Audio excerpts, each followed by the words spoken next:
Boa tarde, professor. Vocês estão conseguindo ver direitinho? Sim. Estou ouvindo o áudio de vocês assim um pouco, mas não tem problema não. Então, deixa eu ver aqui.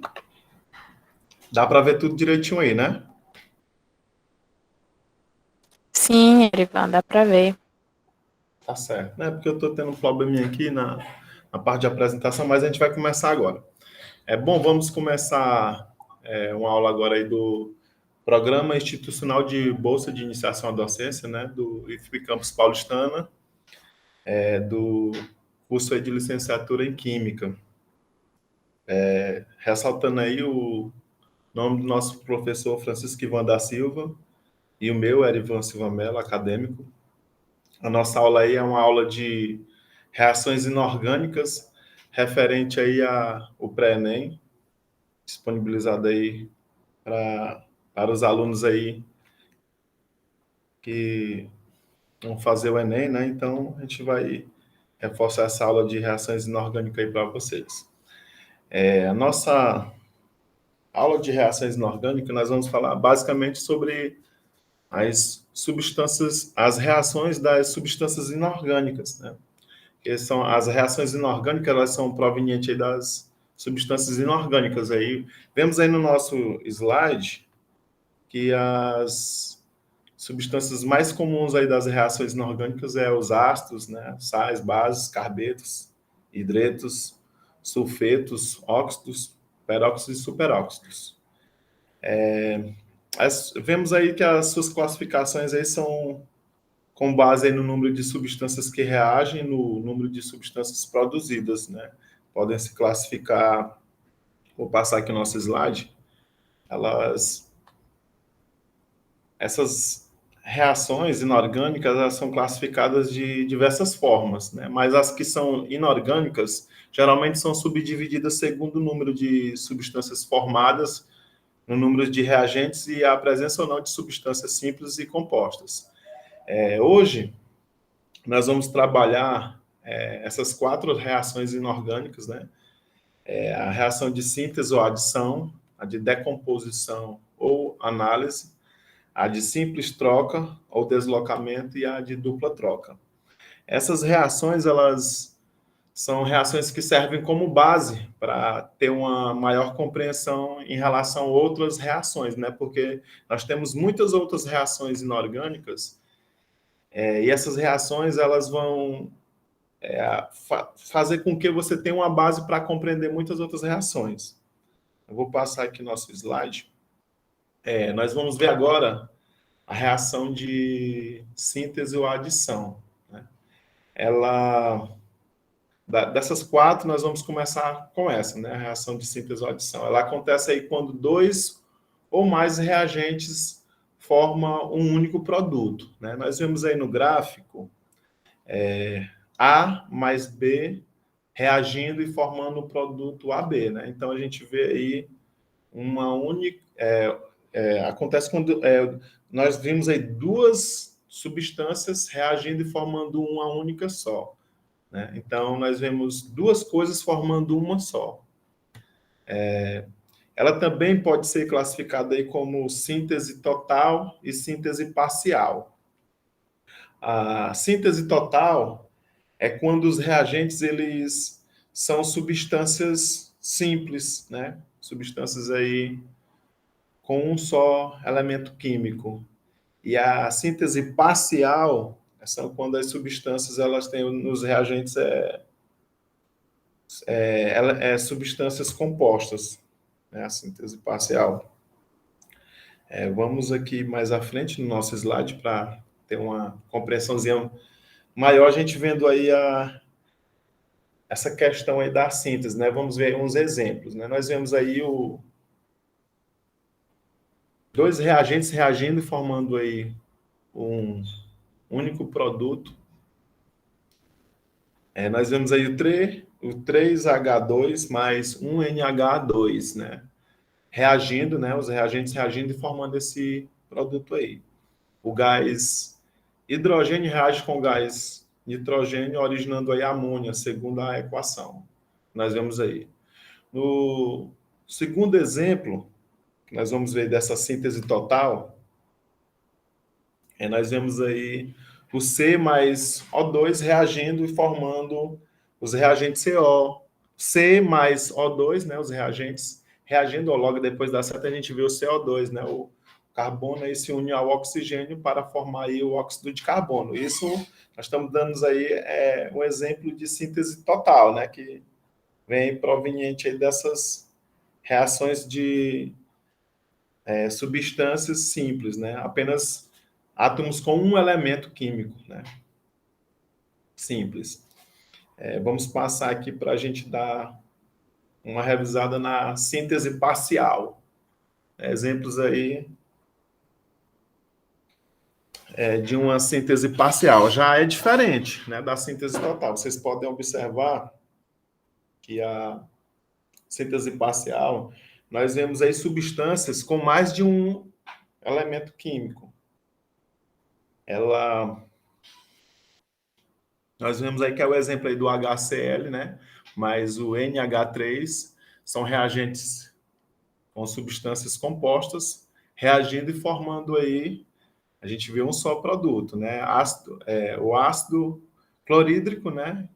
E a amônia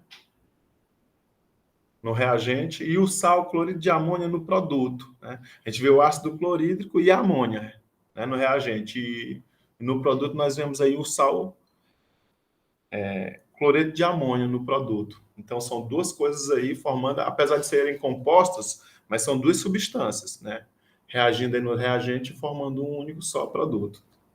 Embaixo nós vemos aí o CaO mais o H2O, eles reagindo e formando o produto CaH2. Reação de óxido de cálcio com a água, que produz o hidróxido de cálcio. Átomos com nessas moléculas aí nós vemos átomos com dois elementos, né, químicos compostos, que nós vemos átomos aí com dois elementos químicos reagindo e formando um produto só, né? Duas substâncias formando só produto. Diferença, né, que a gente viu, vou voltar bem aqui para vocês verem, ó, que na síntese total eles são simples, né, os reagentes. Já na síntese, voltando aqui novamente, na síntese parcial eles já são compostos. Vamos agora passar a nossa slide à frente. Nós fechamos a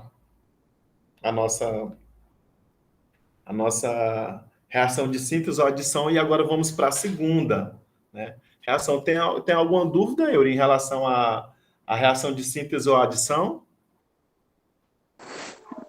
Não. Não, né? Então tá ótimo. Se tiver alguma dúvida, você pode falar que a gente para e volta e revê, tá bom? Por essas reações Ok.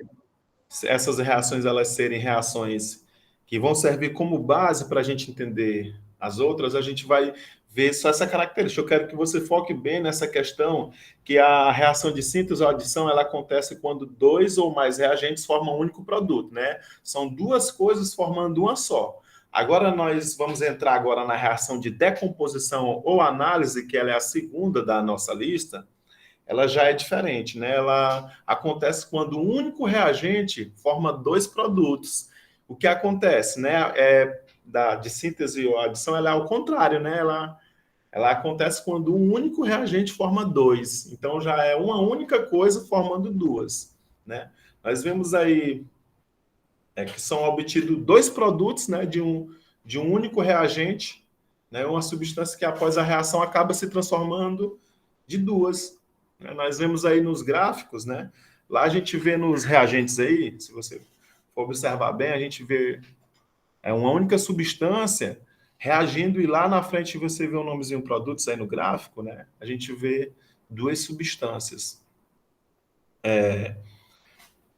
Na ilustração também você vê aí ó, o reagente AB formando aí os produtos A. Ali tinha um maisinho, porque deve ter apagado. A mais B. Então, vamos seguir em frente no nosso slide.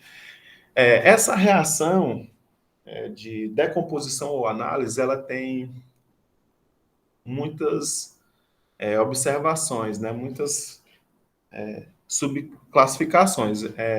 Uma delas aí, vamos ver aí, você pode ver logo na frente, as reações de decomposição análise, elas podem receber nomes particulares de acordo com o agente que provoca a reação.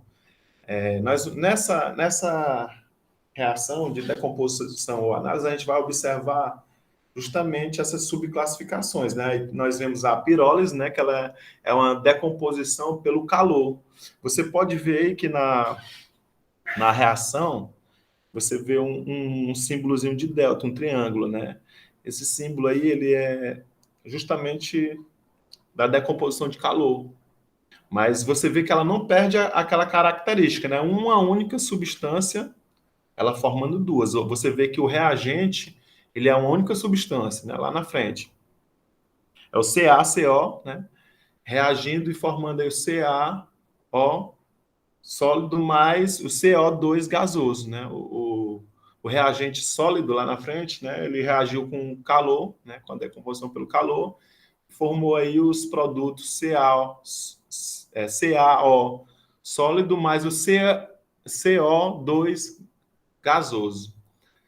Nós vemos e dentro dessa classificação da decomposição do calor, né, dentro desses símbolos, você vê que aí é uma pirólise, né? Já pela decomposição à frente, pela decomposição pela luz, você vê a fotólise. Já é um outro símbolo. A gente vai ver tudo isso. A gente vai ver eles por etapas agora. Aí nós vamos ver a pirólise, a fotólise e a eletrólise. Vou passar aqui o nosso slide para a gente ter uma maior compreensão. Algumas recebem nomes especiais, né? A gente vê que a decomposição pela ação do calor, né? A pirólise, né? A eletrólise é a substância que se decompõe pela passagem de corrente elétrica. E a fotólise, nós vemos aí que ela é uma decomposição de substâncias químicas pela luz. Tudo isso, a reação de decomposição e análise, ela tem essas subclassificações, a gente vai ver aqui por etapa. Nós, passando aqui o slide, nós vamos ver aí que dentro da pirólise, a decomposição pela ação do calor e do fogo, ela é uma reação aí que pode acontecer tanto em produtos aí que nós trabalhamos na farmácia, né, de substâncias que trabalhamos aí na área de farmácia, na área farmacêutica, como também nos automóveis, né? Nós vemos aí que ela tem essa característica de uma substância só reagir e formar duas. E também tem essa outra subclassificação pelo agente, né? Então, a pirólise é o agente aí que nós vemos, é a decomposição pela ação do calor. Nós vemos aí que, nesse exemplo aí que é usado também nos veículos, né, que é o gás nitrogênio liberado, que infla a bolsa, protegendo o motorista de algumas lesões, né? O sódio liberado na reação acima ainda reage com outro composto nitrato de potássio. Essa reação libera ainda mais nitrogênio para inflar a bolsa, né? Então, é uma reação que ela acontece instantânea, né? Liberando aí o gás nitrogênio para inflar a bolsa. Mas ela, além do agente, né, que é importante você focar na questão da classificação da pirólise, mas ela não perde a característica, é uma coisa só formando duas, né? Uma substância formando dois, um reagente só formando dois produtos, que é justamente aí a principal característica da reação de decomposição análise.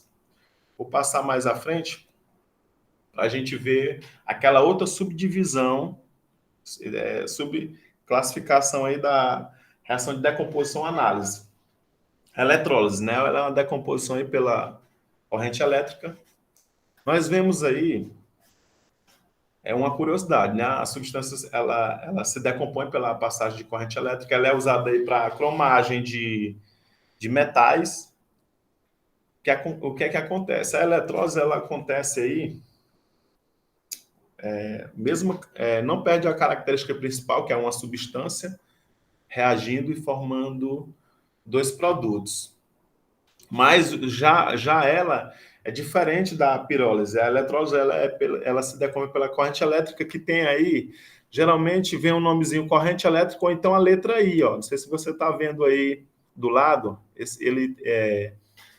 pode ser que venha uma letrazinha aí em cima da seta, aí você já vai saber que é uma eletrólise, né? Esse significa corrente elétrica. Vai substituir o nome. Nós vemos aí que o NaCl, sólido, né? O que é que acontece? Ele reage aí, ele forma aí o produto Na, sólido, mais o Cl gasoso, né? Então, focando bem, uma substância formando duas diferentes. E é usado aí na aniquilação, recobrimento aí de um objeto com níquel, né? Cromação, recobrimento de um objeto com cromo. A eletrólise é um método físico químico de produção de substâncias simples e compostas por meio de descargas elétricas em compostos fundidos ou dissolvidos em água. Vamos agora fechar, né, essa parte da eletrólise e passar agora para a fotólise, né? A decomposição, uma outra subclassificação aí da reação de decomposição-análise, onde a decomposição da substância química pela luz. A luz pode causar aí a decomposição dos compostos. Esse tipo de reação é chamado de fotólise. Nós vemos aí um exemplo, né, da água oxigenada, que deve ser guardada sempre em frascos escuros ou opacos, como mostra a nossa imagem aí abaixo, né?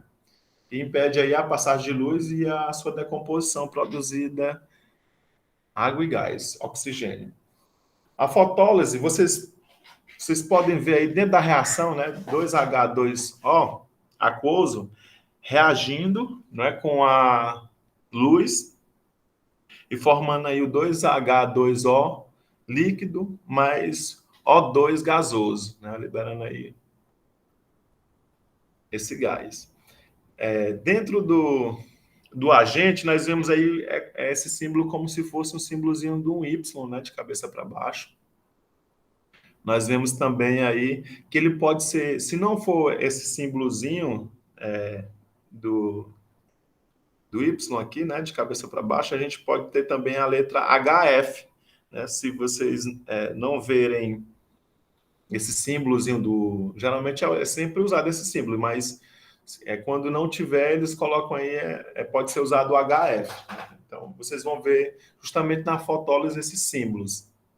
Mas nunca perde, né? Ela nunca vai perder a característica da reação de decomposição e análise, que é uma coisa formando duas. Então, fechando aí a fotólise, né? Bom, fechando com essa reação de decomposição e análise, nós vamos ver agora a nossa próxima reação. Essa parte aqui eu vou frisar justamente para fechar de decomposição e análise. Até foi algo que eu encontrei assim, bem curioso, né? Quando eu fui fazer a pesquisa sobre esse assunto, que quando os produtos formados forem substâncias simples, é uma de decomposição total. E quando pelo menos um dos produtos for falando da reação de decomposição análise, viu, gente? Eu vou fechar com essa parte aqui. Eu não fechei, não, vou fechar com essa parte. Quando pelo menos um dos produtos for uma substância composta, a decomposição é parcial. É bem interessante, eu já tinha visto esse assunto antes, mas essa parte aqui eu observei agora, né? Depois dessa última pesquisa para essa aula. E é bem interessante, né? A reação de decomposição análise, ela tem isso aí, tem a decomposição total e a decomposição parcial. Então, a gente vai fechar agora essa segunda reação, né, de decomposição análise. Você tem alguma dúvida, Eury, em relação a essa reação? Ele deve estar um pouco ocupado. Deve ter de beber uma água, alguma coisa. A gente vai passar agora a nossa próxima reação, a reação de simples troca ou deslocamento.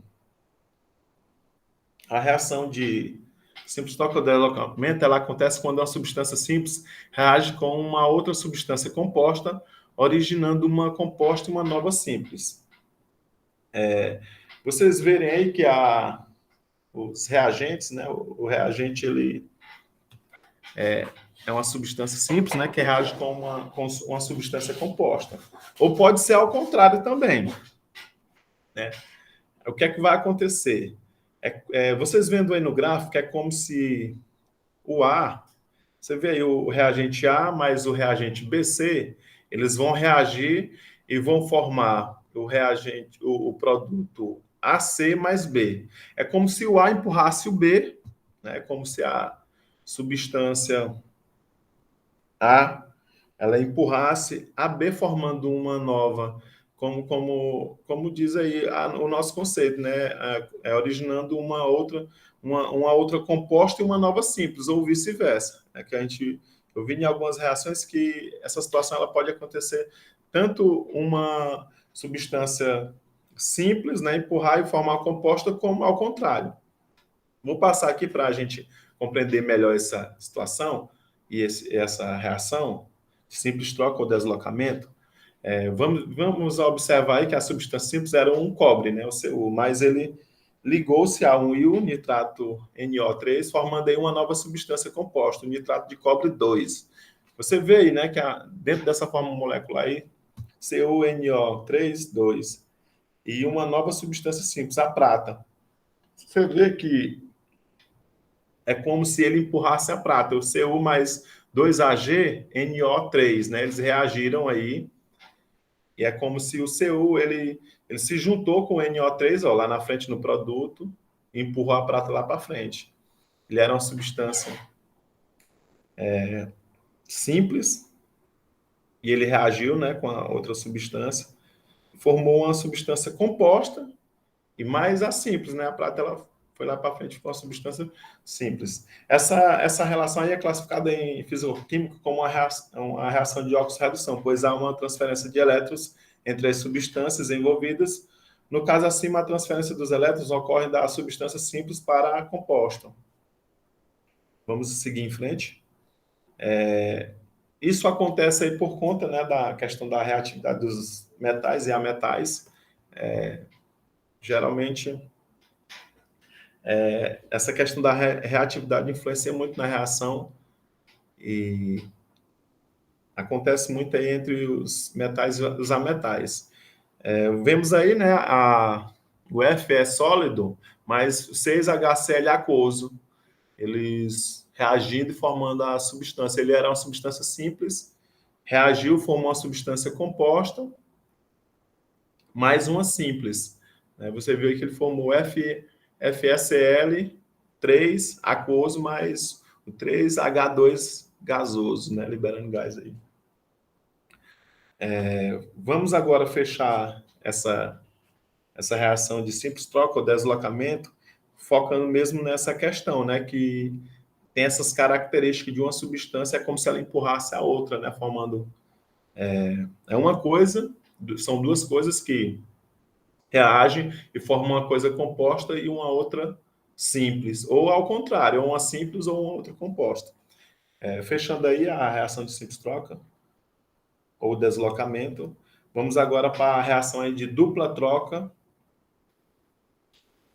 São aquelas que ocorrem entre substâncias compostas, formada por mais de um tipo de elemento químico, havendo uma troca de espécies químicas que resulta na formação de novas substâncias compostas.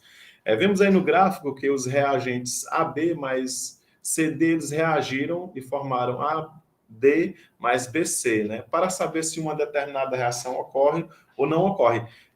Justamente, essa reação de dupla troca ela tem uma característica bem diferente nas suas classificações das outras, porque nós vamos trabalhar, vou passar aqui o slide, nós vamos trabalhar e as perguntas e as dúvidas, elas vão vir, né, justamente se a reação ocorre ou não. E para você definir se uma reação de dupla troca ocorre, você vai precisar comparar os reagentes com os produtos, né? Nós vamos ter que os produtos eles vão ter uma característica diferenciada em relação aos reagentes na questão de ser insolúvel, precipitado, volátil ou eletrolítico, né? E das principais na classificação das principais observações que a gente deve fazer é se o produto deve ser menos insolúvel, né? Primeiro, segundo, se o produto deve ser mais volátil e se o produto deve ser mais fraco. Né? Então, toda essa situação faz com que uma reação de dupla troca ocorra ou não, porque muitas questões elas vão tratar disso, né? Sobre a questão da reação de dupla troca. Por quê? Porque elas são aquelas que ocorrem entre substâncias compostas, né? Formando por mais de um tipo de elemento químico, havendo uma troca de espécies. Nós vemos aí que é como se nós tivéssemos duas coisas aí compostas, reagindo e formando mais outras coisas compostas, mais outras duas compostas, né? Novas substâncias compostas. Eu vou passar aqui mais à frente, para a gente ver aí as reações de dupla troca. Vocês verem aí que o HCl, aquoso mais o NaOH, aquoso também, eles reagiram e formaram aí o NaHCl, aquoso mais o H2O líquido, né? Então, vocês verem que as substâncias elas vão se interagindo e formando as substâncias, outras substâncias compostas também. Nós vamos, trabalhando dentro dessa característica aí, nós vemos que a substância ela vai ocorrer ou não havendo uma característica de se ela é mais fraca, se ela é mais volátil, né? No caso aí nós vemos que essa reação aí ela é bem mais, ela é uma reação que tem uma característica aí no H2O, você vê que ele é mais fraco, né? Voltando bem aqui para vocês verem aqui o produto, nesse nomezinho vermelho aí, ele é mais fraco, né? Sobre a questão da ionização, né? Da substância. Lá na segunda aí, vocês veem aí o 2H mais aquoso mais o CO3, 2 aquoso, eles reagindo aí, né? Duas substâncias compostas, reagindo e formando mais duas substâncias compostas.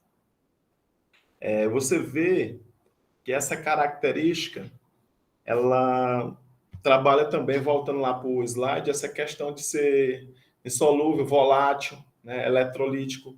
Ele trabalha essa questão por conta dos gases, né, que são mais voláteis.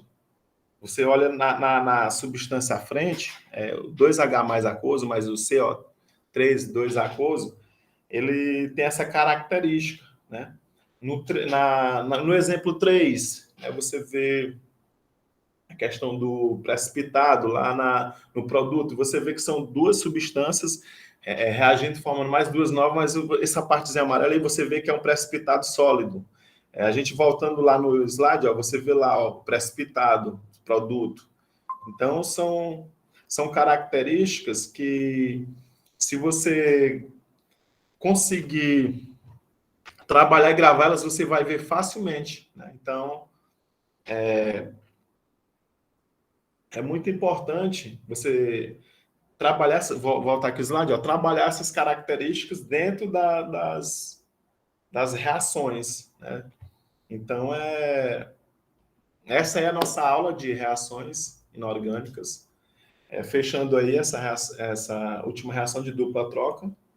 E eu queria saber se ficou alguma dúvida em relação ao Euler, em relação às questões, às reações inorgânicas.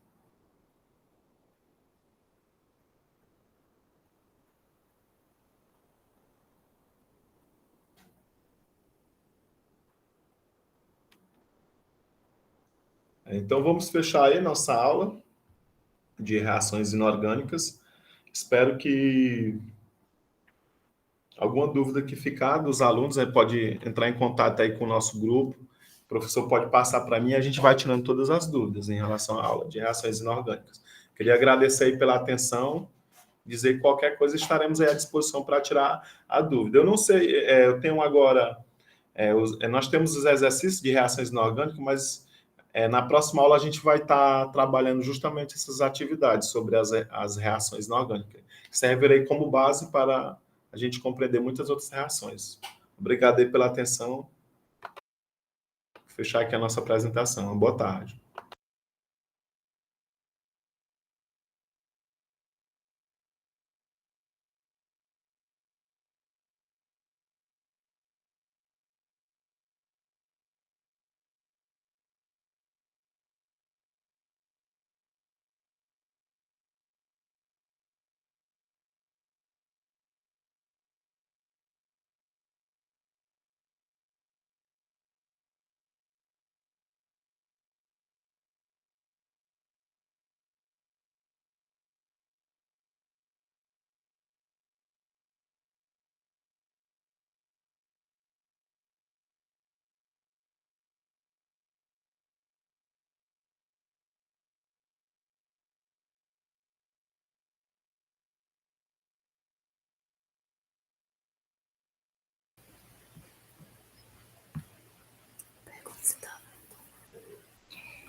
Oi, boa tarde.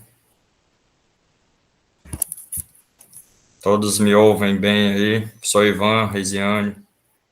Sim, tô vendo. Tá bem, Eduardo. Beleza. Estão vendo a tela também, né? Bacana, né? Ah, Sim. sim. Beleza. Beleza. Calma, claro que não tá, né, mano?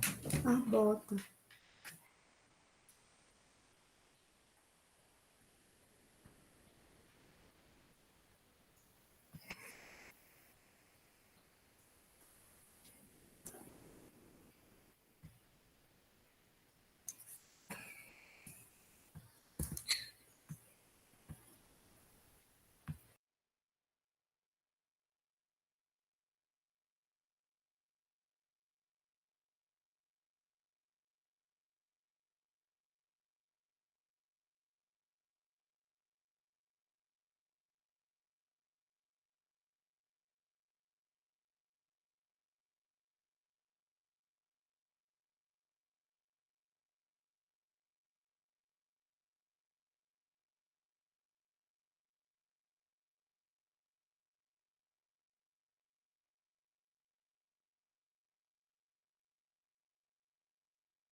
Sou Ivan.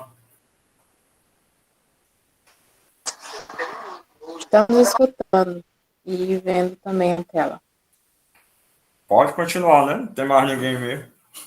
Pode Isso. continuar, porque Continuando. o professor deve ter tido algum problema, mas ele tá online aqui, ele tá vendo, viu? Tá gravando, né? É, Sim. depois ele assiste.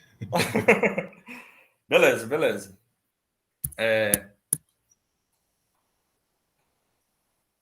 Pois bem, pessoal. Hoje a gente vai continuar a aula passada, né? Continuar a aula passada acerca do conteúdo de eletroquímica. E na aula de hoje a gente vamos focar nas questões, certo? E eu vou fazer uma breve revisão assim, para não ficar assim meio perdidão, né? Que esse conteúdo aqui é meio complicado. Aí vamos fazer uma breve revisão do que a gente viu na aula passada, certo? Pois bem, vimos que a eletroquímica, ela trabalha com duas vertentes, certo? Onde a primeira delas são as reações químicas que produzem corrente elétrica, que chamamos de célula galvânica, ou voltaica, ou pilhas, e este processo é um processo espontâneo. E a outra são as reações químicas que, para ocorrerem, é necessário de uma fonte externa de energia elétrica, onde esse processo é não espontâneo. Falamos do tipo de reação que ocorre na eletroquímica, que é a reação de oxirredução, cuja mesma é caracterizada pelo fluxo de elétrons, né? Falamos sobre a pilha de Daniel, onde na mesma existem dois polos, o polo negativo, que é chamado de ânodo, e o polo positivo, que é chamado de cátodo. onde ocorre a redução, a chegada, e o mesmo ele ganha os elétrons, e nele ocorre a deposição nessa barra de cobre, certo? O tipo de...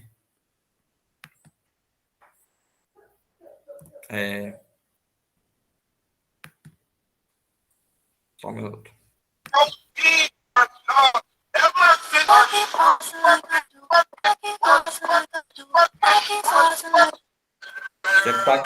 Tem que estar com esse áudiozão aí ligado aí, por favor, dá uma desligada aí. Desculpa. Não, tranquilo, acontece. Tá de boa. Aí no caso também vimos como é com a pilha representada, né? Essa aqui é a representação de uma pilha eletroquímica, onde do lado direito da representação, do lado esquerdo temos as reações que ocorrem no ânodo, polo negativo da pilha, onde ocorre a redução, certo? E do lado direito temos a representação do cátodo, certo? Onde ocorre a redução. Aqui vemos outras pilhas, né, também. Vimos também a parte da força eletromotriz, né?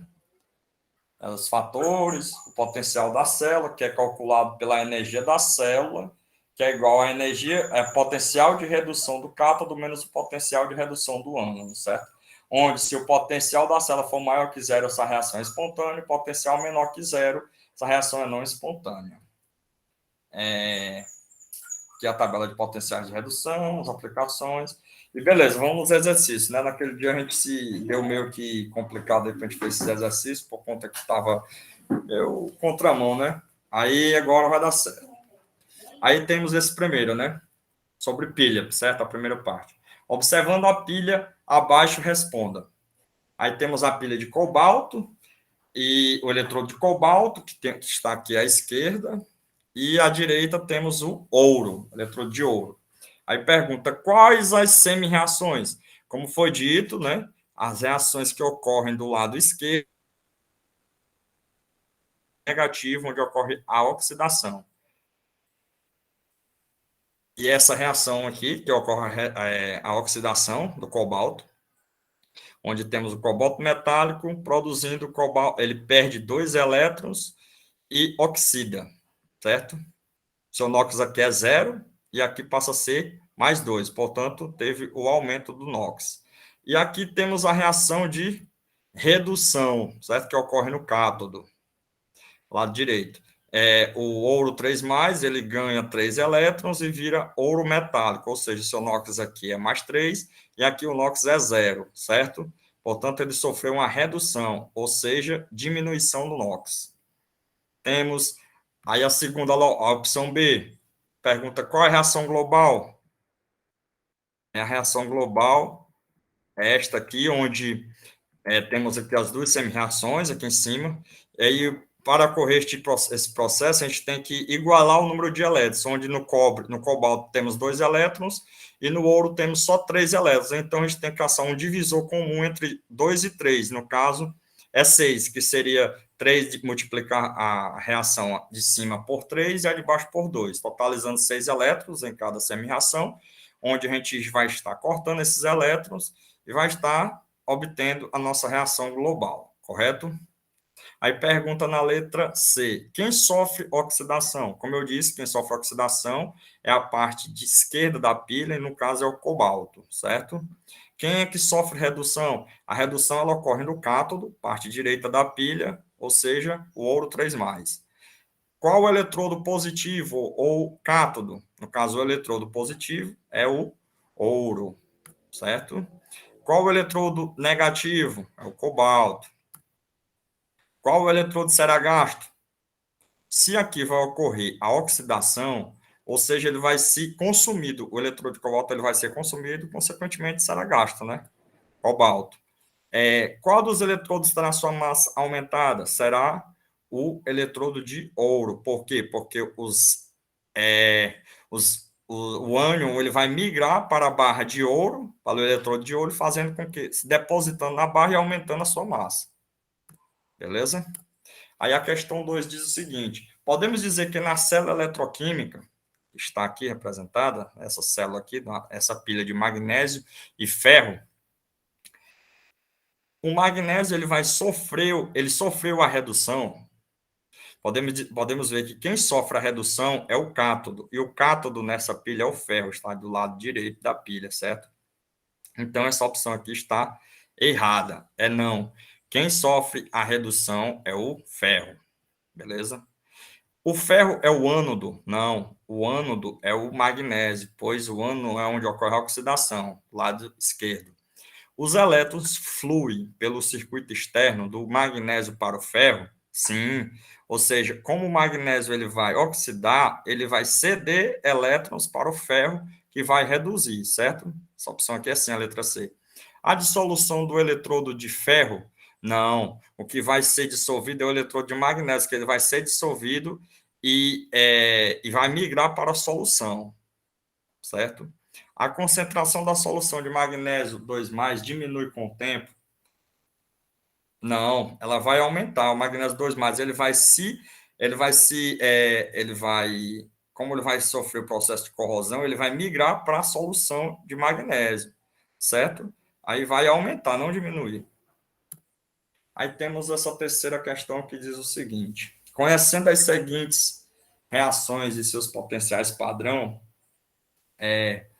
de redução abaixo, determine a DDP, que no caso é a força eletromotriz ou fenda da pilha, formada pelos eletrodos indicados. Aí temos aqui as duas semi-reações e seus potenciais de redução.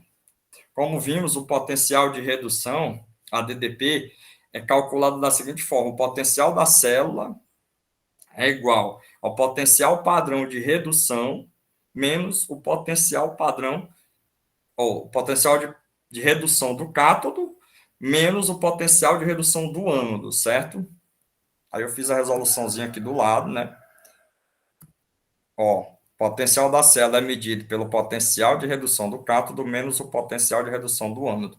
Vamos pegar aqui os valores de potenciais. Potencial do cátodo. Como podemos ver, quem será o cátodo e quem será o ânodo? O cátodo é a espécie que possui o maior potencial de redução, certo? No caso que ele vai sofrer a redução, e a espécie menor, ela vai sofrer a oxidação, certo? Aí, no caso aqui, dá para a gente matar bacana, só olhando para o potencial.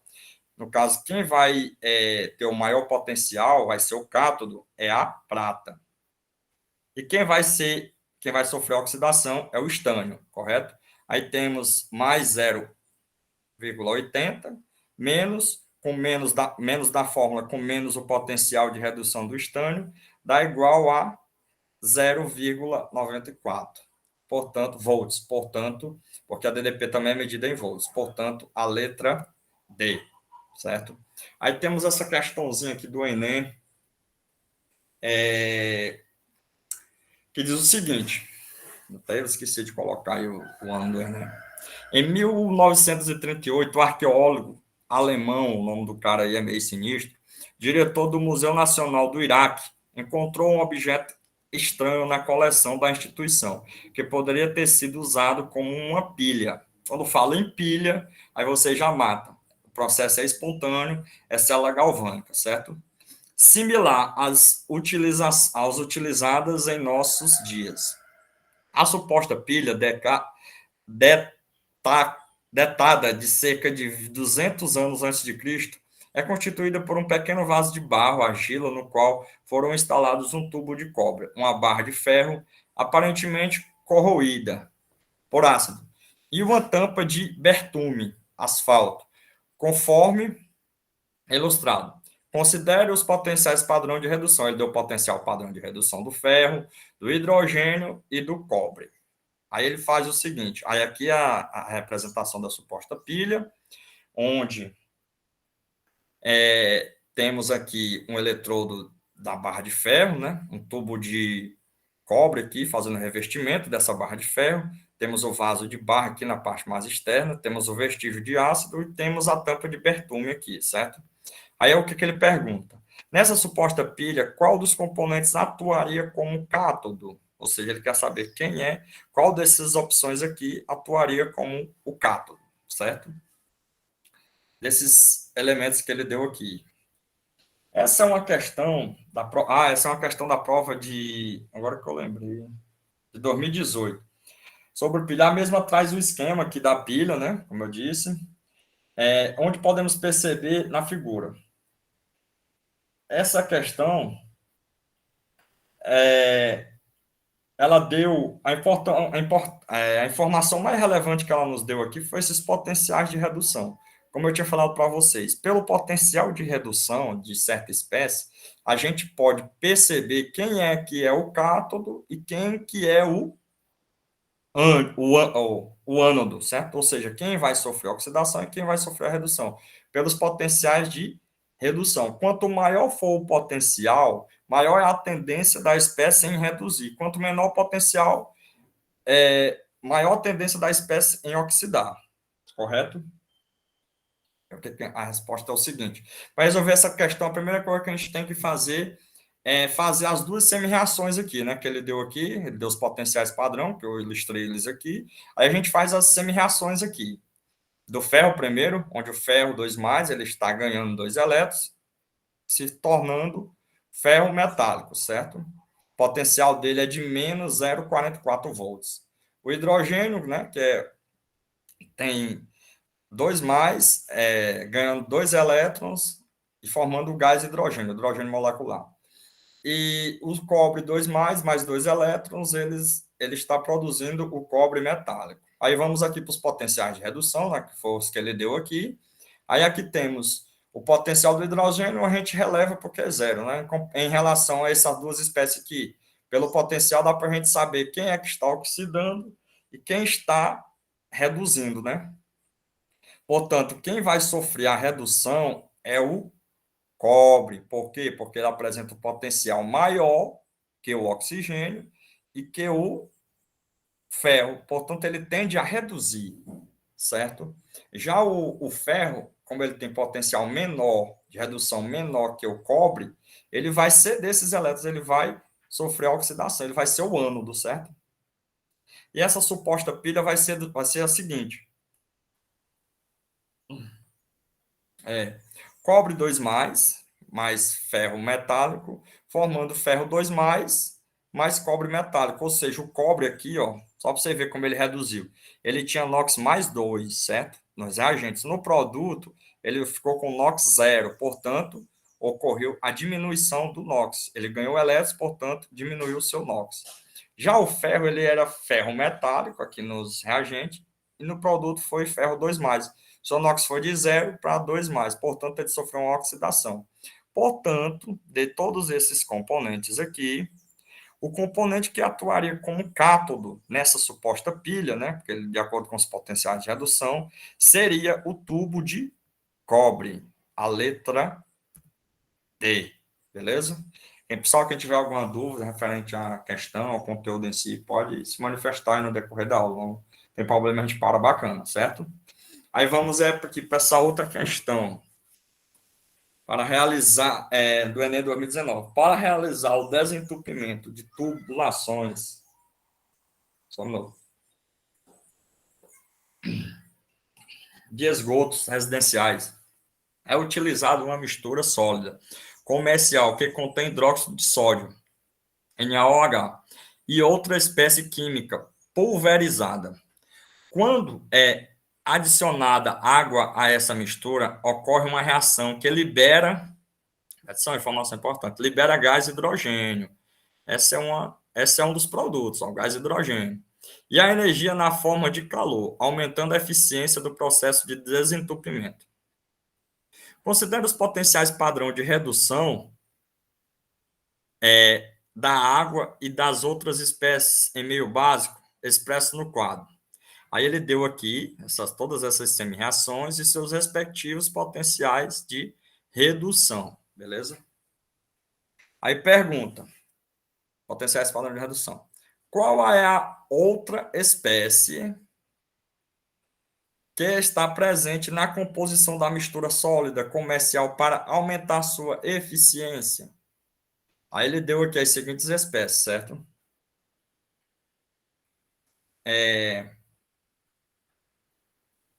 Primeiro, no tipo de questão, deve-se interpretar bem o enunciado, certo? Nesse tipo de questão. Então, vamos lá. Primeiramente, ele diz que contém hidróxido de sódio, ele falou bem que contém hidróxido de sódio na composição, e outra espécie química pulverizada. E um dos produtos, ele falou bem aqui assim, ocorre a liberação de gás hidrogênio. O gás hidrogênio é um dos produtos, certo? Um dos produtos. Então, ele já disse que são os reagentes e um dos produtos.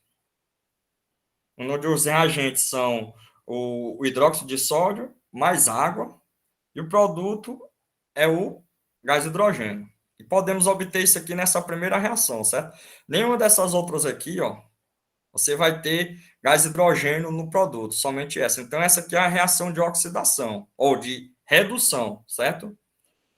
Sabendo disso, vamos observar na tabela a questão nos fornece. Vamos procurar aqui, temos a espécie que temos o gás hidrogênio, como nós já identificou aqui, e vamos encontrar outra substância que vai sofrer a oxidação, certo? E para fazer isso, eu vou ter que, como é que eu posso dizer? Eu vou ter que inverter todos esses potenciais aqui de redução, certo? Para inverter, eu vou ter que inverter todas essas reações. Consequentemente, eu vou só inverter, colocar o que está aqui para o lado e aqui para o outro lado, certo? A única coisa que vai mudar aqui é o sinal, certo? Dos potenciais. Só um minuto. Quando eu inverter isso aqui, todas essas reaçõezinhas aqui, ó, elas vão ficar positivas, ó. Que quando eu inverto, positiva, positiva, positiva, certo? Dessa maneira, dessa maneira, vamos ver quem é que vai reagir, melhor e quem com essa primeira reação, e vamos ver quem é que vai obter o maior potencial, certo?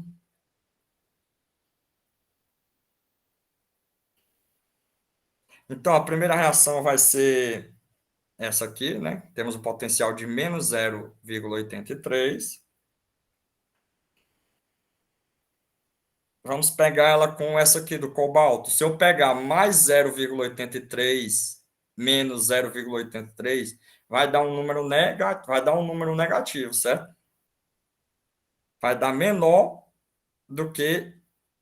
vai dar um potencial menor do que esse aqui de 0,83. Portanto, essa de cobalto não serve, certo? Essa de cobre mais 0,82 menos 0,83. Só um minutinho aqui.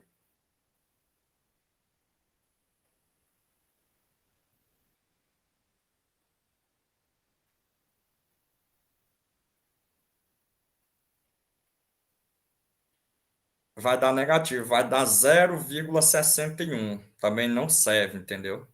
O potencial dela não serve.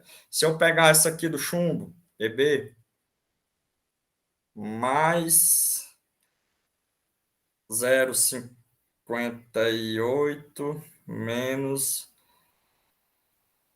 0,83,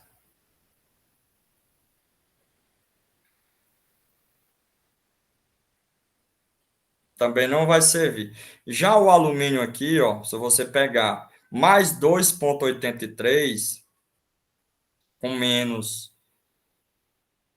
mais 2,33 mais ou menos 0,87, eu vou ter 1,5, uma DDT positiva, certo?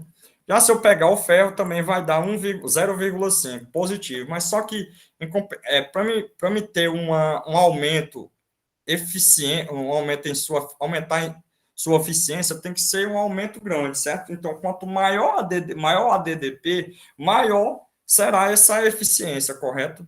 Então, consequentemente, vai ser a letra A, alumínio, certo? Dessas substâncias aqui. Aqui vai gerar a maior DDP, no caso, é a espécie do alumínio. Aí temos essa outra questão aí, certo? Grupos de pesquisa em todo o mundo vêm buscando soluções inovadoras, visando a produção de dispositivos para a geração de energia elétrica. Dentre eles, pode-se destacar as baterias de zinco-ar, que combinam o oxigênio atmosférico e o metal zinco em um eletrólito aquoso, de caráter alcalino. O esquema de funcionamento da bateria de zinco-ar está representado na figura aqui, ó. Temos aqui a figura, certo? Aí o que ele pergunta? No funcionamento da bateria, a espécie química formada no ânodo, ou seja, ele quer saber qual é a espécie química formada no ânodo. Aqui temos as seguintes alternativas, correto? Agora vamos analisar aqui a pilha, né? A questão quer saber qual é a espécie formada no ânodo. Aí aqui do lado direito, temos o eletrodo de zinco, certo?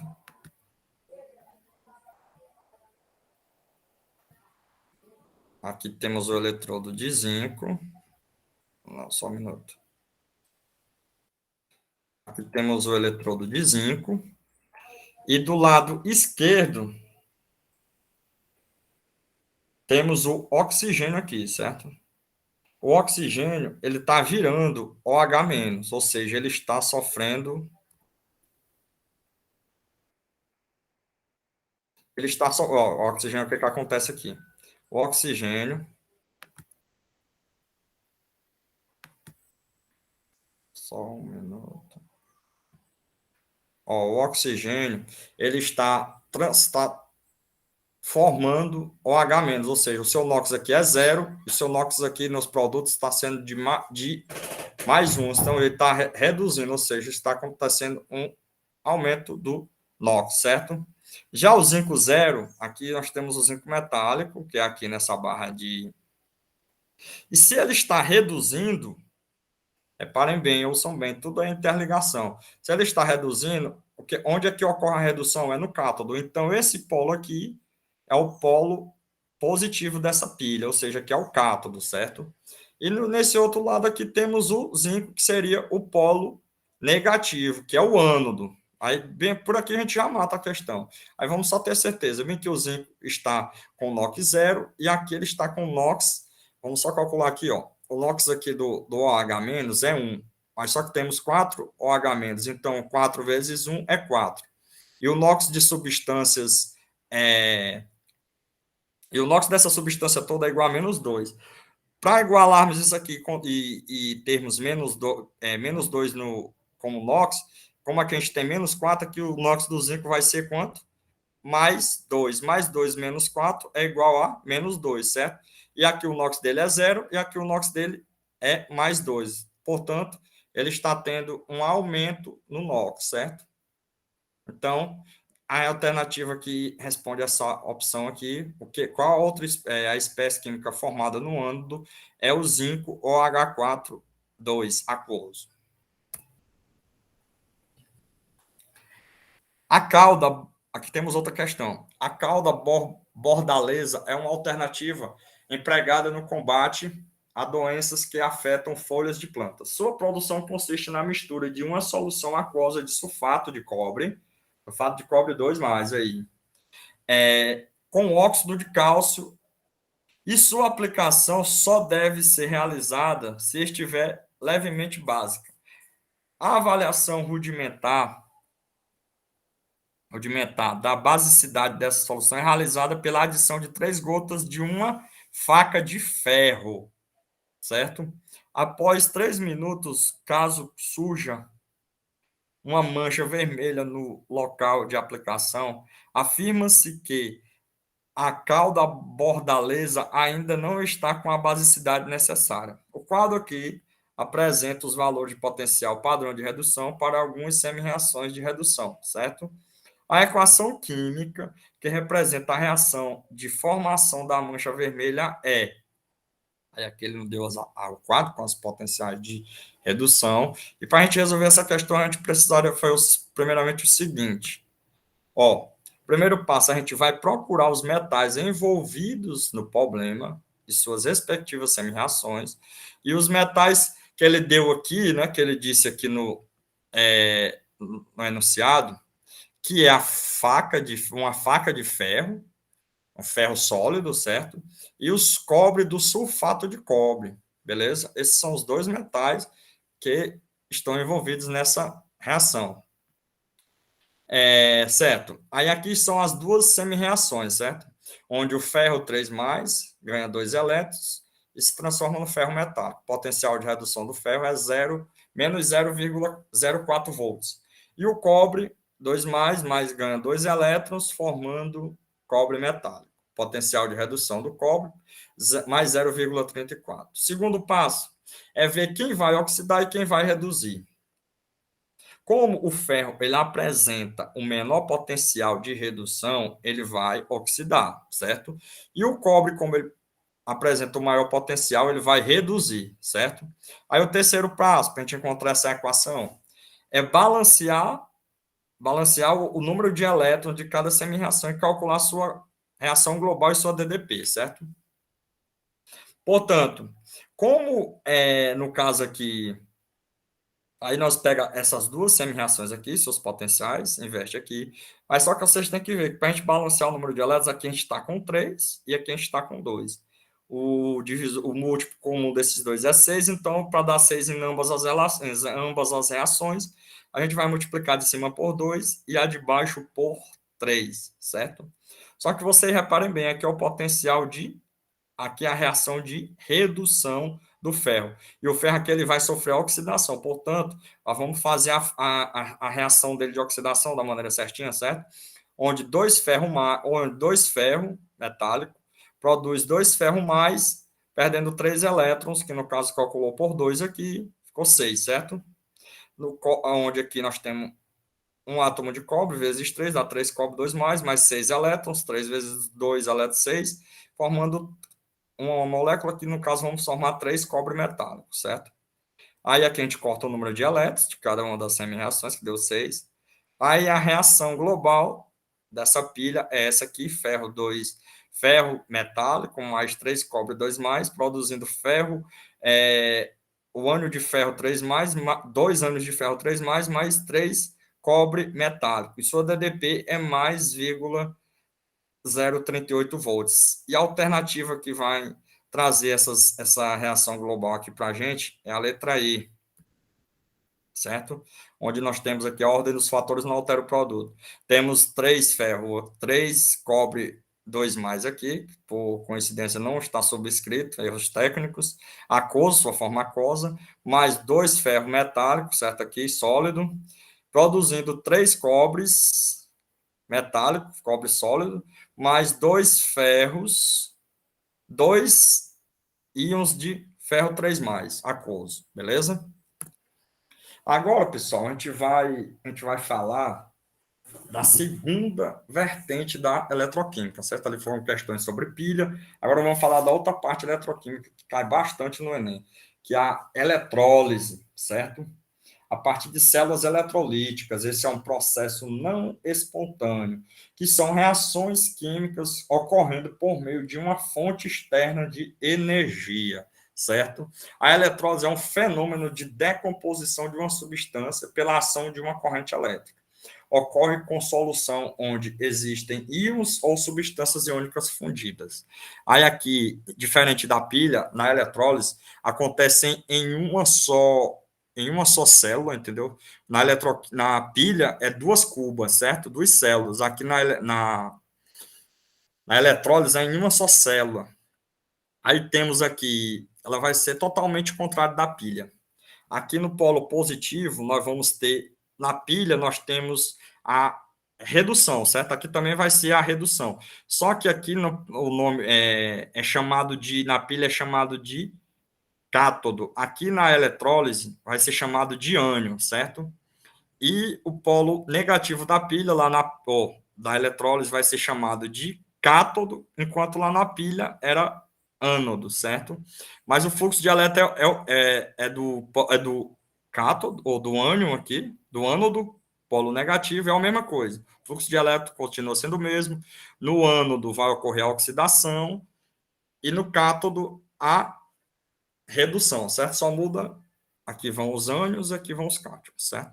Atração, né? A eletrólise, ela não se trata de um processo barato. A eletrólise é um processo contrário da pilha, como eu já falei. E, pois é, por conta dessa aplicação de energia elétrica, ele se torna bem mais caro, certo? E é isso aí, vamos nessa. A eletrólise, ela pode ser dividida em eletrólise ígnea e eletrólise aquosa.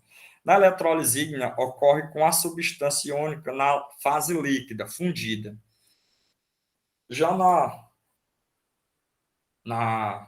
bebi aqui a hora, tá tranquilo. Já na eletrólise aquosa, ocorre quando o eletrólito se encontra dissolvido na água, certo? Aí aqui, para exemplar como acontece a eletrólise ígnea, a gente trouxe a eletrólise ígnea do NaCl, cloreto de sódio, onde no polo negativo, que é o cátodo, né, como eu acabei de falar para vocês, vai receber os cátions, certo? E esse cátion, ele recebe 2 elétrons e se reduz, certo? Só vai mudar o nome. Enquanto na pilha o cátodo era o polo positivo, na eletrólise o cátodo vai ser o polo negativo, certo? Mas ele vai sofrer a redução, certo? Da mesma maneira. E o fluxo de elétrons vai do cátodo da pilha para o ânodo, certo?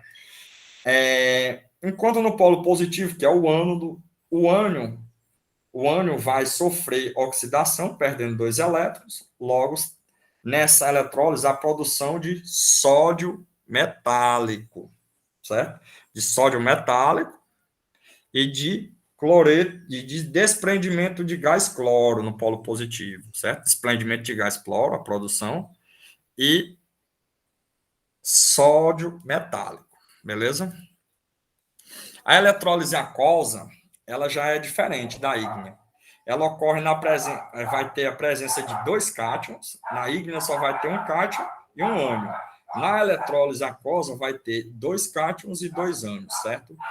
E para isso, para saber quem é que vai chegar primeiro no eletrodo, certo? Para sofrer a descarga, a gente tem que observar essa ordem de descarga dos íons, onde o polo positivo, que é o ânodo, ele vai atrair os ânions.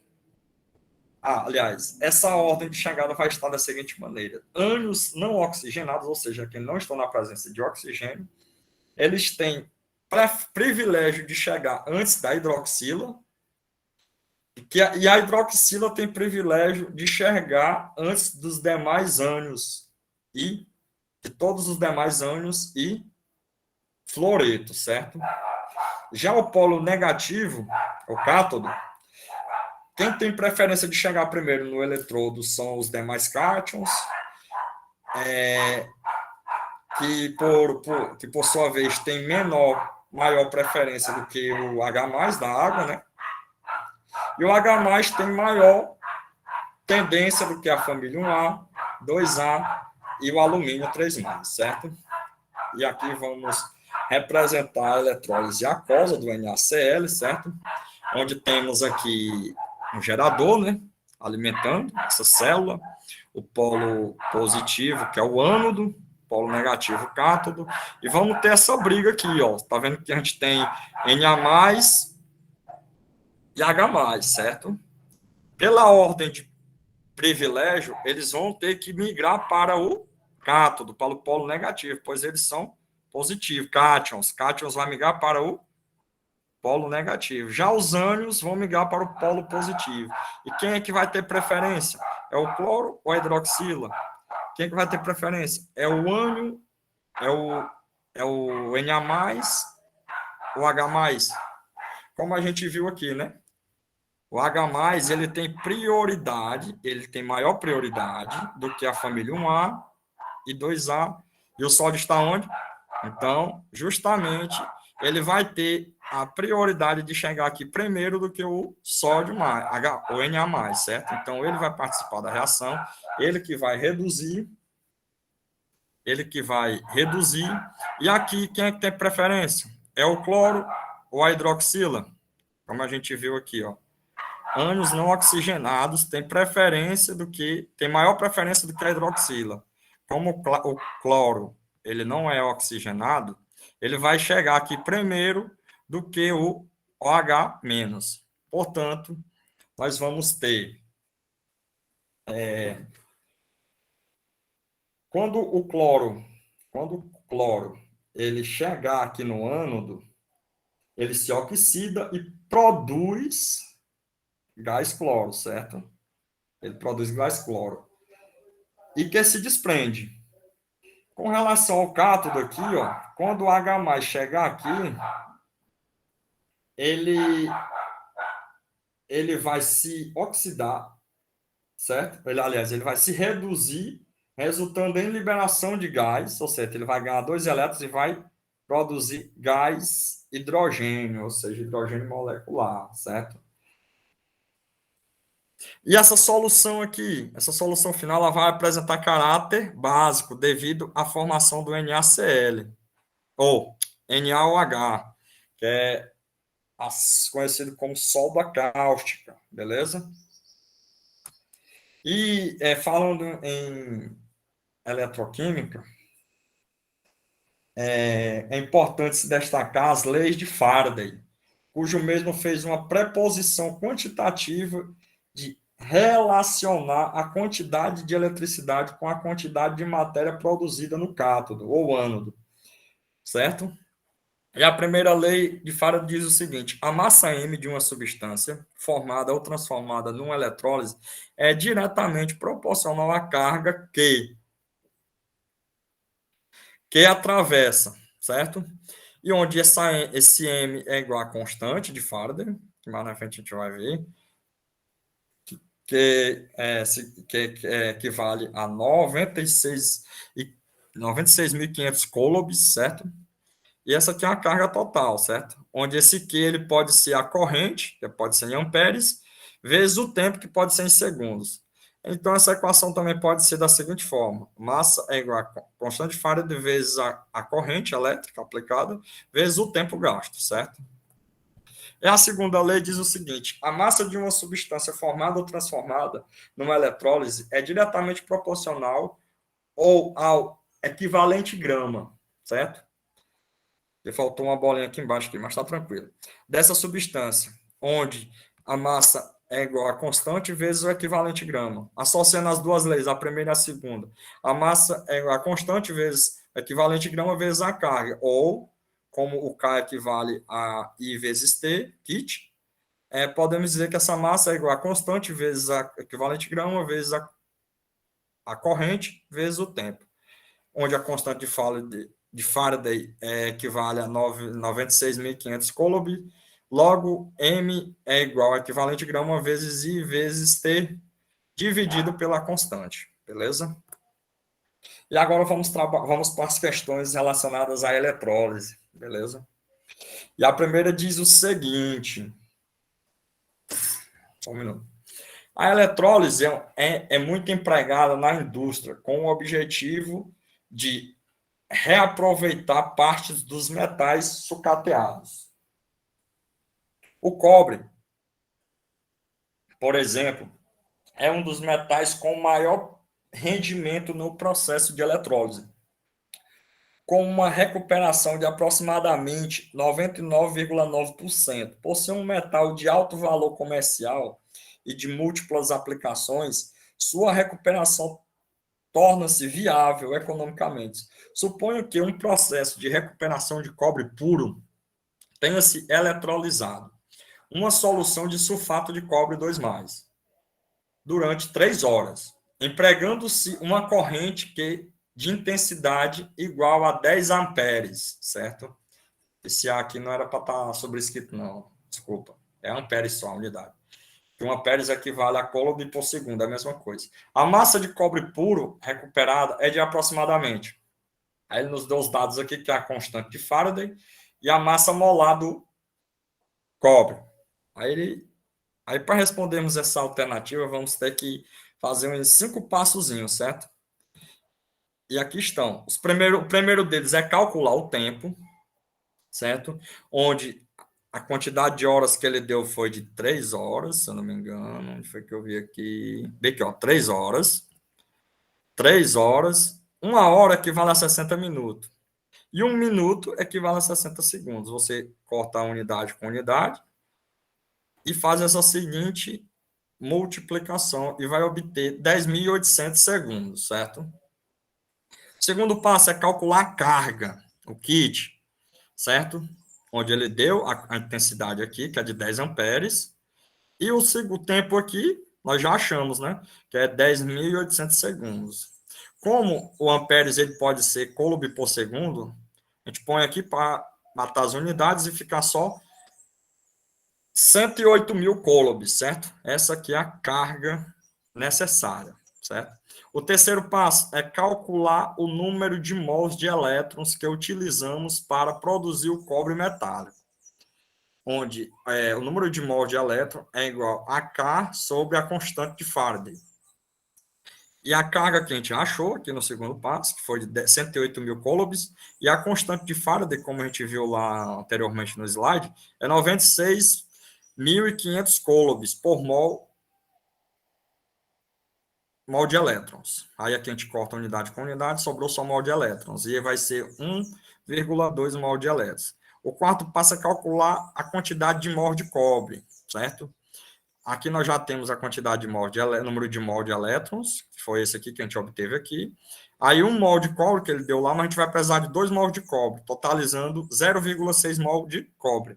E o último passo é calcular a massa do cobre, certo? Que é o que a questão está solicitando. Sabemos que para calcular a massa de uma determinada espécie, a gente usa o número de mols igual a massa da espécie dividido pela massa molar. Como a gente quer a massa da espécie, a gente isola aqui a massa, que é a mesma coisa que multiplicar o número de mols pela massa molar da espécie.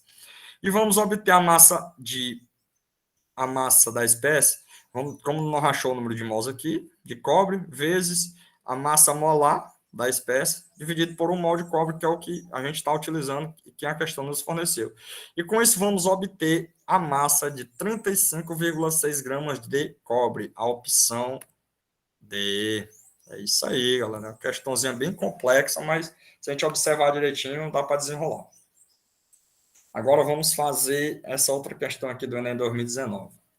Para que apresente condutividade elétrica adequada a muitas aplicações, o cobre bruto obtido por métodos térmicos e purificado eletroliticamente, nesse processo, o cobre bruto puro, constitui o ânodo da célula que está imerso em uma solução de sulfato de cobre. À medida que o cobre impuro é oxidado no ânodo, íons cobre 2+, que era para estar sobrescrito aqui, perdoem por esses errozinhos mínimos, da solução são dispostos na forma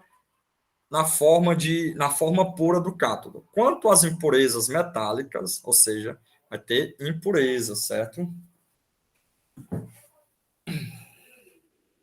E sabemos, ou vamos saber agora, que as impurezas elas tendem a oxidar. Algumas são oxidadas, passando a solução, enquanto outras simplesmente se desprendem no ânodo e se sedimentam abaixo dele.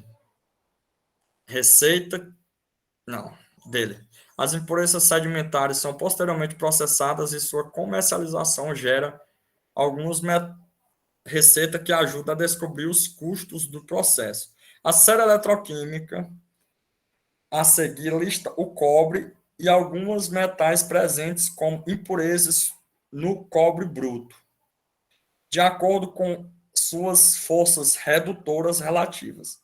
Entre as impurezas metálicas que constam na série apresentada, as que se sedimentam abaixo do ânodo de cobre são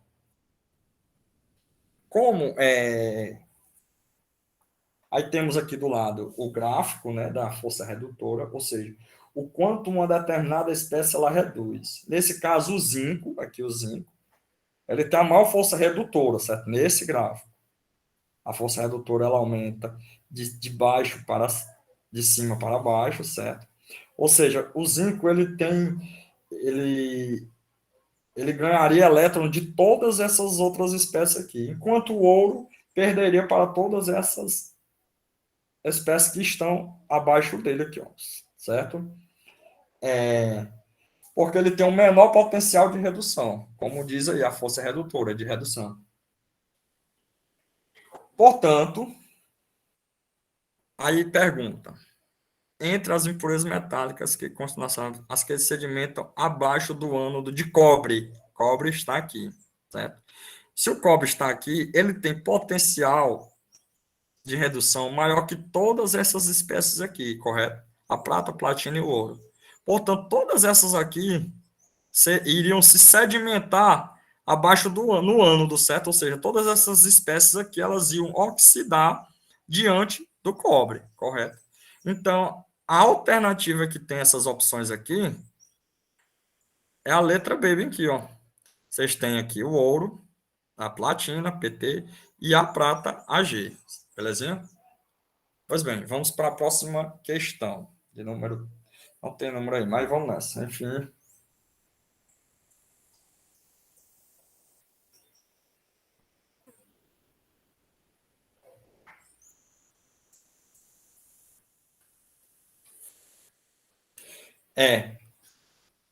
A relação das chapas de raio-x gera uma solução que contém íons prata, na forma de Ag S2O3 menos 2 é porque ficou com um errozinho, 3 menos. Para evitar a descarga desse metal no ambiente, a recuperação de prata metálica pode ser feita tratando eletroquimicamente essa solução com uma espécie adequada. O quadro apresenta semi-reações de redução de alguns íons metálicos, certo? No caso aí, né? Aí dela pergunta, das espécies apresentadas, a adequada para essa recuperação é, como foi dito na questão, para evitar essa descarga, no ambiente, a prata ela tem que reduzir. E para isso acontecer, ela tem que ter o maior potencial de redução. Certo? E a outra espécie tem que oxidar, ou seja, ter menor potencial de redução. No caso aqui do cobre, se nós formos olhar os potenciais deles de redução, o cobre ele tem maior potencial do que a prata, certo? Portanto, no caso, como a prata ela tem que reduzir, o cobre, no caso, em comparação ao cobre, o cobre ia oxidar e a prata, ou o cobre ia reduzir e a prata oxidar. Então, o cobre não é a espécie apresentada, entendeu? Não ocorreria a revitalização da prata. No caso da platina, no mesmo caso, o seu potencial de redução é maior do que o da prata, certo? Portanto, não teria como revitalizar a prata. A platina, no caso aqui, iria reduzir e a prata oxidar. No caso do alumínio, poderia sim.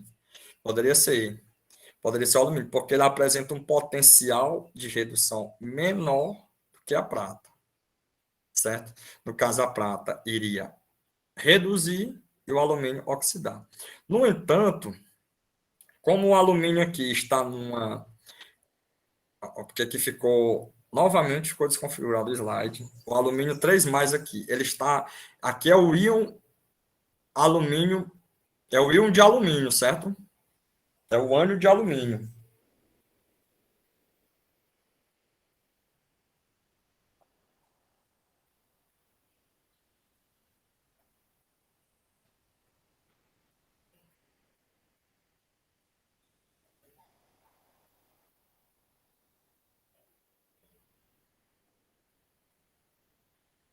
Entendeu, pessoal? O alumínio ele aqui está no estado aquoso, certo? E ele já perdeu 3 elétrons. Então, ele não tem como oxidar mais. Ele vai perder o quê se ele já perdeu 3 elétrons? certo? Ó, todas essas três espécies aqui, como elas apresentam um potencial de redução menor do que a prata, todas elas têm a possibilidade de revitalizar a prata, correto? De recuperar a prata. Só que, no entanto, as espécies que tiver ionizadas, no estado aquoso, ionizadas, elas não têm como mais perder nenhum elétron. Por quê? Porque elas já perderam. 2+, quer dizer que ele já perdeu 2 elétrons. Alumínio 3+, quer dizer que ele já perdeu 3 elétrons. Agora, se eles estivessem no estado sólido, assim como o estânio, eles sim seriam candidatos fortíssimos, mas a gente teria que ver, calcular quem teria o menor potencial de redução em comparação à prata. Gerando a maior DDP, seria a espécie correta. Mas nesse caso aqui, como o estânio das três espécies é a única que está sólido, ele vai ser a espécie apresentada para a recuperação, a revitalização dessa prata. Letra D. Correto? Aí, ó, para a obtenção do alumínio. Certo? Para a obtenção do alumínio, se dá a partir da bauxita. A L2O3, 3 átomos de H2O. É purificada e eletrolizada numa temperatura de 1000 graus Celsius. Na célula eletroquímica, o ânodo é formado por barras de grafite, ou grafita, ou carvão, que são consumidos no processo de eletrólise, com formação de gás carbônico. E o cátodo é uma caixa de aço coberta de grafita, o cátodo, certo? A etapa de obtenção do alumínio ocorre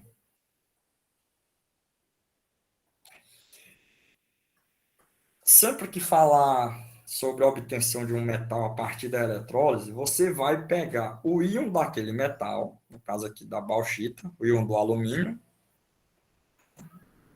e vai colocar elétrons para o metal, para obter esse metal, certo? Opa, só um minuto. Aí o que vai acontecer aí? A gente vai pegar para obter o alumínio, a gente vai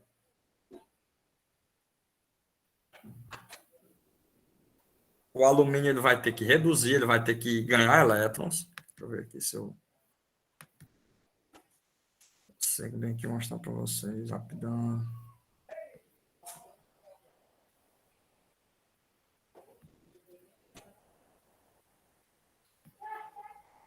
O alumínio, ele vai 3+,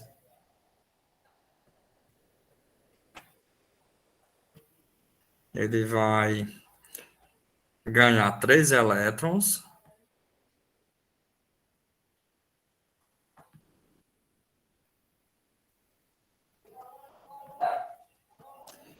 e vai produzir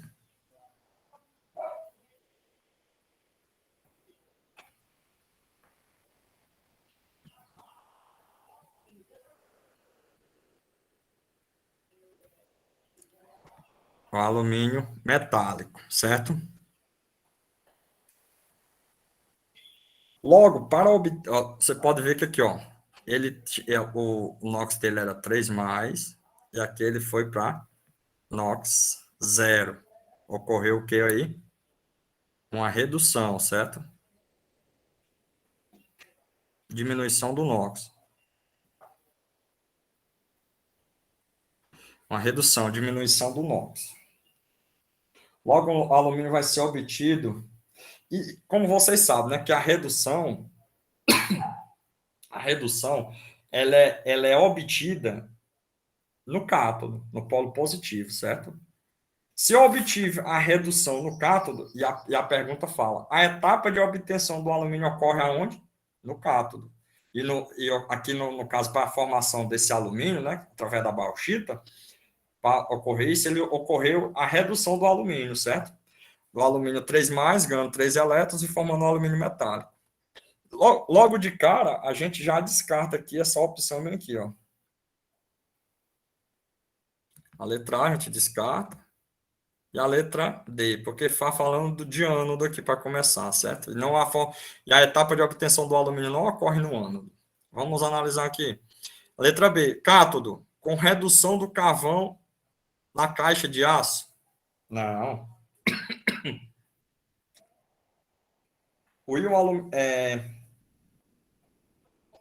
O fluxo de elétrons, ele vai do grafite, que está sofrendo oxidação, como fala aqui, ó, barras de grafite ou carvão são consumidas, ou seja, está sofrendo uma oxidação. Para o aço, com a formação de gás carbônico, o cátodo é uma caixa de aço coberta de grafite. Ou seja, ele vai sofrer oxidação para o aço, que está reduzindo, e o íon alumínio vai estar ganhando desses elétrons, formando o alumínio metálico. Ou seja, o cátodo com a redução do carvão na caixa de aço, não.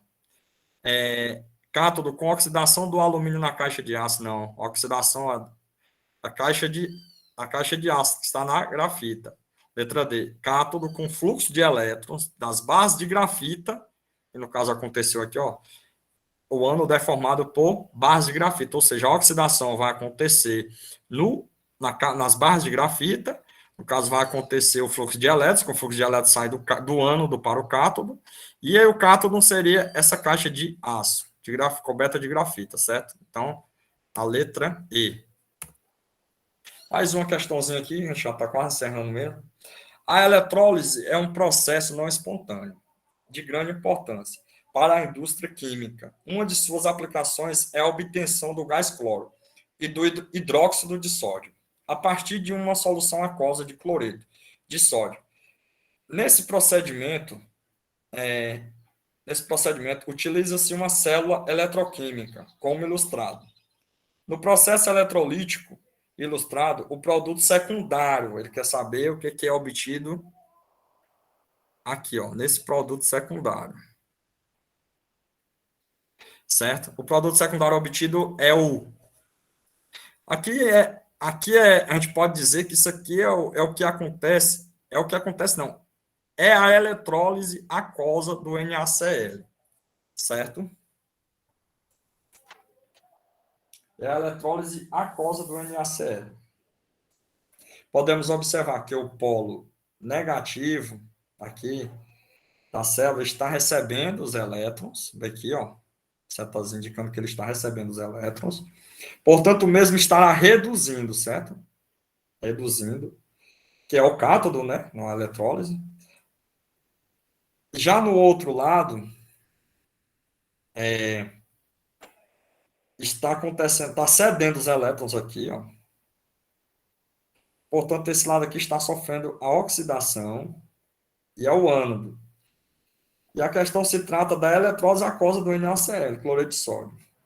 A questão vai querer saber quem será o produto secundário obtido aqui no cátodo.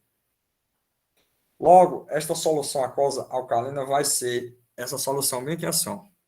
Produto secundário, tem a solução aquosa de NaCl aqui, ânodo no cátodo, já até falei mesmo, apesar de não ter falado aqui ilustrando, diagrama de amianto, aqui no caso funciona como se fosse a ponte salina nessa célula, aqui é o cátodo, né, de carbono, e o dreno da solução alcalina. Esse aqui nesse dreno dessa solução alcalina aqui, vai se formado o hidróxido de sódio, que é a soda cáustica, que tem a base, que é uma base bastante conhecida e que tem pH superior a 7. Aí, como a gente viu aqui, rapidão aqui, só para a gente ter a noção, aqui, o que vai ser formado no cátodo? No cátodo, preste bem atenção. Lá está perguntando o que vai ser formado no cátodo. O que vai ser formado no cátodo aqui? O hidrogênio ele vai migrar para cá, formando gás hidrogênio. E no ânodo vai ser formado o cloreto, certo? Que vai se desprender, gás cloro, certo? Então, vamos lá ver o que a questão está perguntando.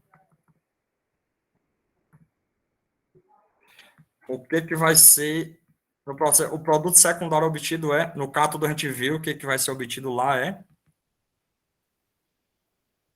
H2.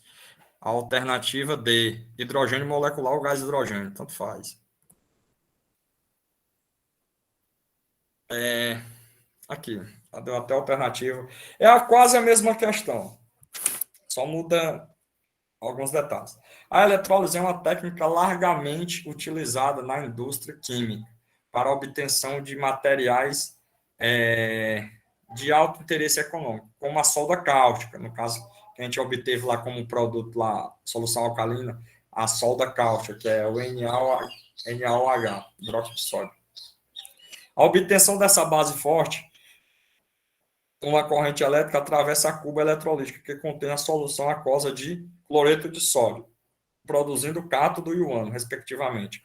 Produzindo no cátodo, respectivamente. No cátodo vai ser produzido, como é que vocês viram, vai ser produzido o gás oxigênio e no ânodo vai ser produzido gás cloro, certo? Aqui, ó, mais uma vez, só para vocês pegar bacana. Ó, no cátodo aqui, ó, a solução aquosa do NaCl vai formar só o hidróxido de sódio, que é a soda cáustica. No cátodo aqui vai ser produzido o gás hidrogênio, hidrogênio molecular, e no ânodo vai ser produzido o gás cloro, correto? Então, é a alternativa no cátodo, gás hidrogênio, e no ânodo, gás cloro, gasoso, gasoso, certo? Pessoal, essas foram minhas referências que eu utilizei, certo? E meu muito obrigado, espero que vocês tenham entendido.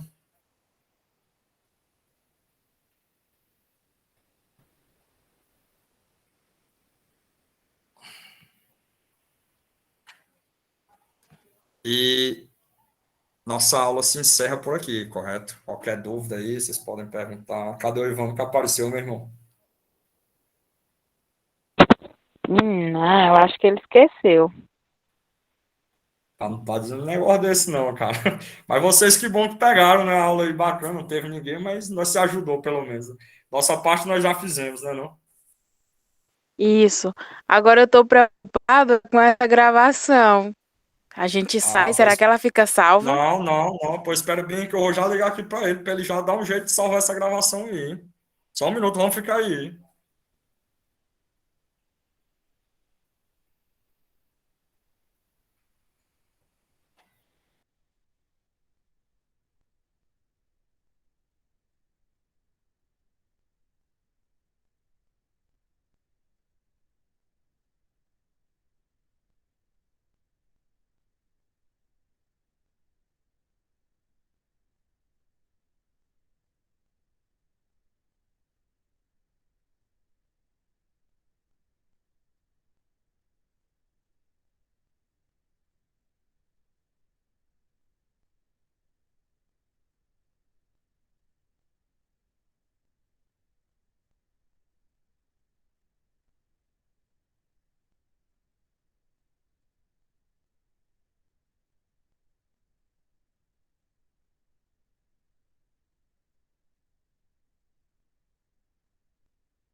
Eita, menino, que Ivan deu um perdido de nós, hein?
Pessoal, pessoal, Oi. eu falei com o professor Ivan, ele disse que a gente pode sair tranquilo, que na hora que a gente sai, automaticamente a reunião fica gravada e é enviada para ele. Não sei como, né? Mas ele garantiu que nós estamos de boa. Então vamos dar no pé, né? Rapaz, eu tô com o pé atrás desse negócio. E nós vamos fazer o quê, mulher? Que ele disse que não tem como. Ele disse que não dá para entrar, que faltou energia lá, não sei o que foi que houve. E aí? Não, pelo menos a gente é testemunha, né? Um tem Mas, o outro rapaz, aqui, que todo mundo fez sua Elisman, parte, não ficou só. mas ele pegou a parte de vocês dois, eu acho que ele só não pegou a minha, né? Assim que a Ivan começou, ele saiu. Ai, foi? Foi. Eu vi tanta gente aí na sala. Ah, mas eu acho que foi que faltou energia lá mesmo, que o Renato também estava presente, até o rapazinho também que estava aí, saiu fora também, então deve ter sido energia mesmo. Pois é. Assim Pois, que, hum, assim que a pode Ivan falar. começou, tinham essas pessoas aí saíram, aí entraram de novo, aí saiu, aí pronto. Ficou só eu, ele e você. Pois é, cara, eu tava aqui com a tela aberta toda cheia aqui, aí não vi foi nada. Tu não sabe, eu vi tão quieto, eu disse, rapaz, que não tem mais ninguém não, mas aí eu via todo mundo, um barulhinho de entrando e saindo, eu disse, não, tem gente aí, aí eu, pá, pá. Mas enfim, vai dar certo, pô. Será possível, não tem dessa não, mas rapaz, tá gravado aí, seja em algum software aí, escondido, oculto, o Ivan se vira para encontrar depois. Isso. Pois, Pois, tchau, tchau, tchau, vamos tchau, lá? viu? Valeu.